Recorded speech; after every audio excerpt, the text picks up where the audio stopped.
34. Examen de conciencia. Relee tu vida a la luz del Evangelio. Durante el viaje a lo largo del camino de la esperanza, deberás pararte de vez en cuando a la sombra de un árbol para verificar tus progresos. Aprovecharás la experiencia para hacer los progresos, para tomar otras precauciones y algunas modificaciones exigidas por los errores hechos. Cuando más importante es tu obligación, más cuidadoso deberá ser el control de ti mismo. La no preocupación respecto a esto indica que tienes en poca consideración tu vida eterna. Es inútil mirar al pasado para lamentarse. Es peligroso mirar los resultados para enorgullecerse. Es sabio mirar al pasado para aprender hoy de él. Tu examen de conciencia debe ser profundo, sincero y valeroso. Como al hacer una contabilidad, lo que importa no es el contable o el cómputer, sino el balance mismo. Así, el examinar la propia conciencia se debe dejar que los hechos de la propia conducta hablen por sí mismos y estar preparados para aceptar el balance de nuestra realidad. Examina tu conciencia todas las noches, cada semana, cada vez que te acerques al sacramento de la reconciliación y cada vez que pases un poco de tiempo en recogimiento. Por buena que sea una máquina, tiene necesidad periódica de revisión. No importa si tu salud es buena, tienes de todas formas necesidad de un control médico si quieres evitar una inesperada crisis para la cual ya no haya remedio. No ignores los pequeños actos de infidelidad. No hace falta una terrible tempestad o una inundación para desencadenar la destrucción. Durante la noche, pequeños insectos pueden destruir un campo lujuriento, destruyendo así una gran invasión de dinero y de fatiga. Solo los soldados locos intentarían evitar heridas en la cabeza, protegiéndose la espalda. Igualmente te comportarías tú si no dieras importancia a los pecados veniales, pensando que es esencial solo evitar los pecados mortales. Te desagradan tus numerosas traiciones al Señor. Está bien, pero no es suficiente. Debes hacer como María Magdalena, que fue perdonada porque había amado mucho. Confrontar Evangelio de San Lucas capítulo 7, versículo 47, como San Juan que huyó del Señor en el huerto de los olivos, pero después volvió para permanecer al pie de la cruz. Si no evitas los pecados veniales, tu amor hacia Dios es débil, y así no tendrás motivación interior bastante fuerte para perseverar a través del camino de la esperanza. No hacer el examen de conciencia sobre los pecados de omisión es una gran omisión. Puede llevarte a hacer el trabajo de Dios con indiferencia, la pérdida del espíritu de sacrificio, a la habilidad en evitar las responsabilidades, a actuar por motivos terrenos, a desarrollar el hábito de evitar dificultades y buscar el camino más fácil para seguir, etc. El arrepentimiento y el propósito de mejorar no deberían ser semejantes a la representación de una ópera china, durante la cual lloras con dolor porque este es tu papel pedido por el guión, pero cuando el drama termina y se cierra el telón, vuelves a ser tú mismo. Las astronaves que se lanzan al espacio llevan una ruta cuidadosamente estudiada. El piloto debe continuamente controlar los mandos y seguir exactamente las instrucciones recibidas de tierra. Si manejase los mandos de una forma incorrecta, la nave no alcanzaría la meta prefijada. Si tú te limitas a revisar el motor de una máquina sin hacer ninguna reparación, la máquina no irá bien. Así, no importa cuán cuidadosamente examines tu conciencia, si después no estás decidido a mejorar tu vida, no sirve de nada.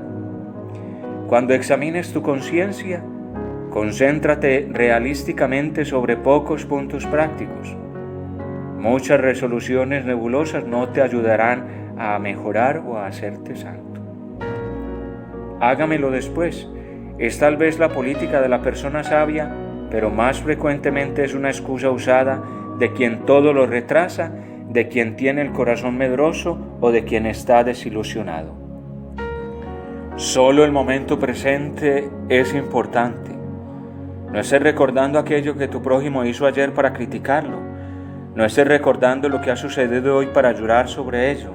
Forma parte ya del pasado. No seas pesimista respecto al mañana. Forma parte todavía del futuro. Confía el pasado a la misericordia de Dios, confía el futuro a su providencia y confíalo todo a su amor. No estés triste o descorazonado. Frecuentemente es manifestación de soberbia.